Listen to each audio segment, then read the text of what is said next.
एक बार की बात है।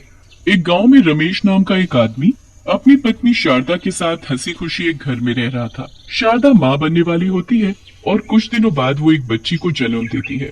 शारदा की बेटी बिल्कुल काली पैदा होती है, पर शारदा और रमेश फिर भी उसे बहुत प्यार करते हैं और उसका नाम मुस्कान रखते हैं। एक साल बाद शारदा को एक बेटा होता है जिसका नाम वो नकुल रखते हैं। नकुल जब 2 साल का होता है तब शारदा की तबीयत बहुत खराब हो जाती है और उसकी मौत हो जाती है। अब कैलाश बेचारा अकेले ही दोनों बच्चों को पालने लगता है। धीरे धीरे समय बीतता है और मुस्कान 5 साल की हो जाती है। मैंने तुम्हारा और नकुल का स्कूल में एडमिशन करवा दिया है।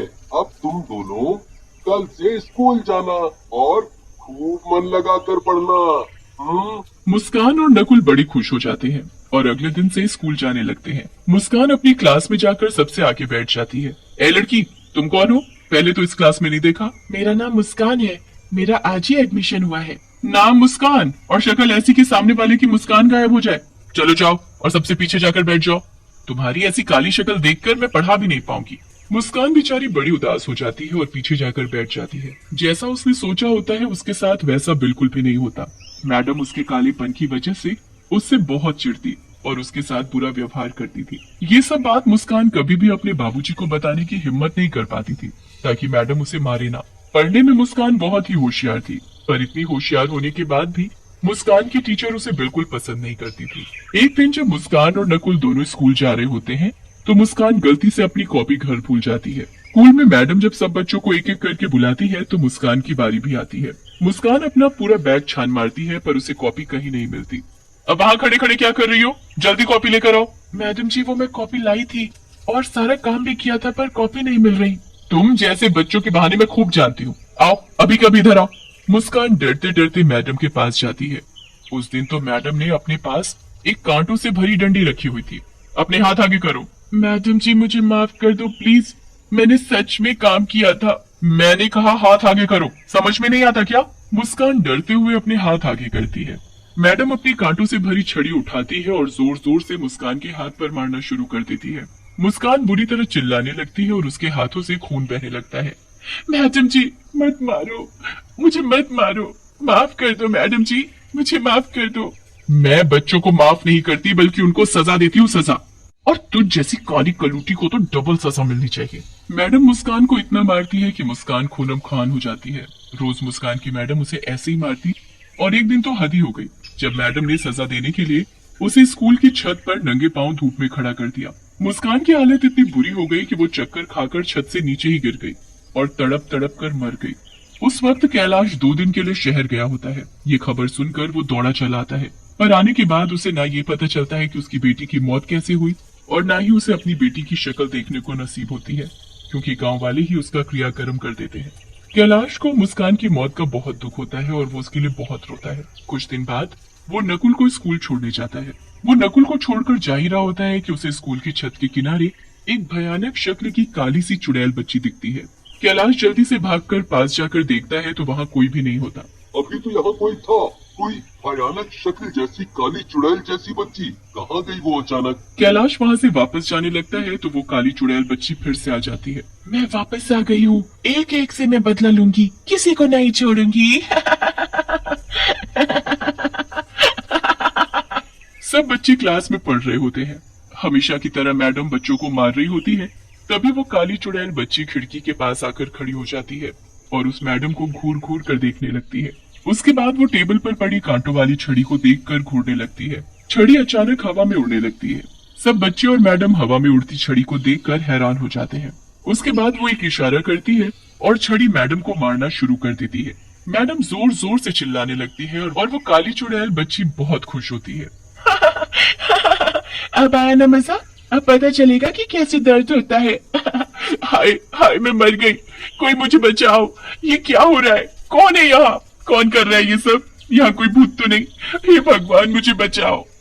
बच्चे तो बड़े खुश होते हैं और मैडम वहाँ से भाग जाती है। अब दिन के वक्त वो मैडम लंच कर रही होती है। जब मैं खाना खाती थी तो मुझे खाने भी नहीं देती थी ना, आज मैं तुझे खिलाती हूँ पेट भर कर खाना।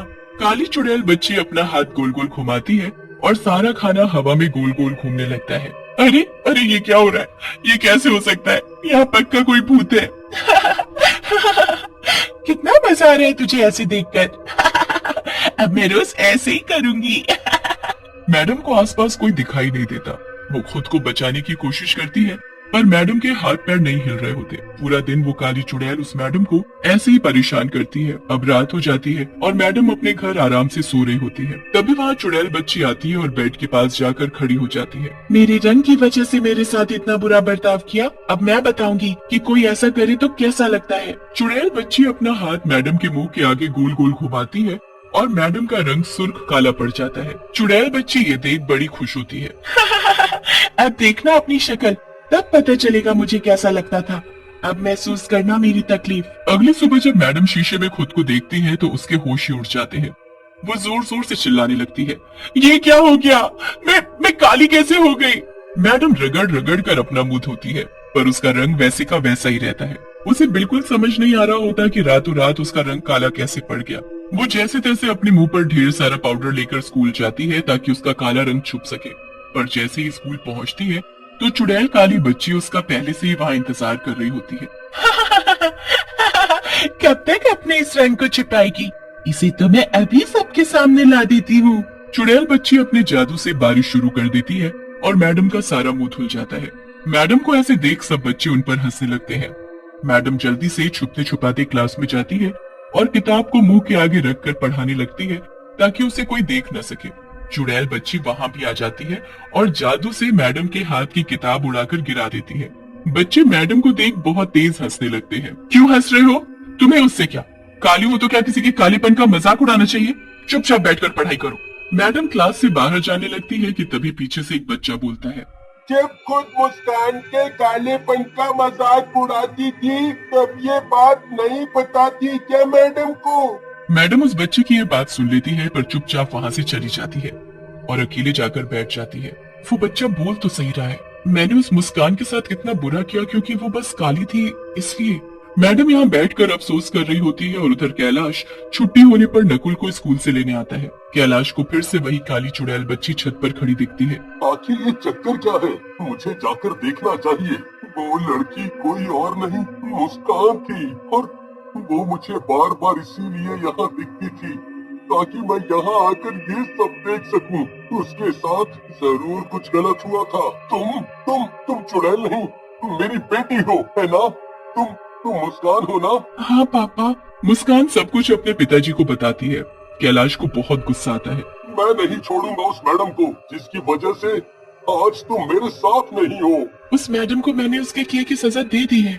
अब वो भी जिंदगी भर काले रंग के साथ जिएगी और वैसे भी उसे अपने किए पर पछतावा है। मैं तो बस आपको ये बताना चाहती थी कि मेरी मौत कोई हादसा नहीं थी, मुझे मजबूर किया गया था। कैलाश उसी वक्त मैडम के पास जाता है पर वो मैडम उसे कहीं नहीं मिलती। उसके बाद वो पता करता है तो पता चलता है कि मैडम हमेशा के लिए स्कूल छोड़कर चली गई है। कैलाश निराश होकर घर जाता है तो वहाँ मैडम उसका इंतजार कर रही होती है।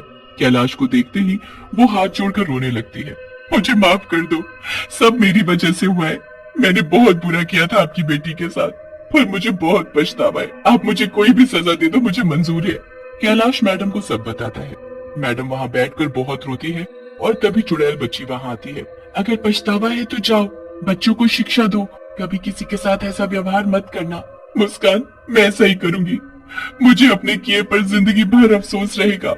मैडम उसके बाद एक ऐसे स्कूल में नौकरी करती है जहाँ विकलांग बच्चों को पढ़ाया जाता है। वो उन्हें खूब प्यार करती है और उसके अच्छे व्यवहार के साथ साथ उसका काला रंग भी फीका पड़ता जाता है।